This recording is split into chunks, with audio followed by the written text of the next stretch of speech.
তো বন্ধুরা, আজকে আমরা যাচ্ছি ডুগু পুচকুর স্কুলে। হ্যাঁ, পিটিএম আছে, মানে প্যারেন্টস টিচার মিটিং। তো সেখানে আজকে যাচ্ছি। ডুগু তো সকালবেলা স্কুলে চলে গেছিলো, আর পুচকুকে স্কুলে পাঠানো হয়নি এই কারণে, কারণ ওর শরীরটা একটু খারাপ ছিল, জ্বর এসেছিলো গতকাল, যার জন্য ওকে স্কুলে পাঠায়নি। আর এই হচ্ছে ডুগু পুচকুর স্কুল। তো চলো যাওয়া যাক স্কুলের ভেতরে। স্কুলে এটা হচ্ছে ফ্রন্ট অফিস দিয়েই স্কুলে যাচ্ছি। ফার্স্ট টাইম তো যাব ডুগুর টিচারের সাথে দেখা করতে, তারপর যাব পুচকুর টিচারের সাথে দেখা করতে। তো এই যে এখানে চলে আসছি ডুগু টিচারের সাথে দেখা করানোর পর পুচকুর ক্লাসে।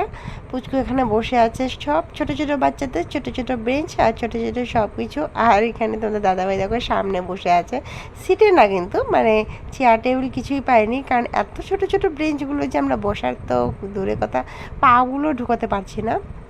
আমি তো একদম সাইড করে বসে আছি। আর ওই যে হচ্ছে উনি হচ্ছেন পুচকুর টিচার। আর এই যে সুন্দর সুন্দর জিনিসগুলো দেখছো বানানো, এগুলো হচ্ছে সব নার্সারি ক্লাসের বাচ্চাগুলো বানিয়েছে।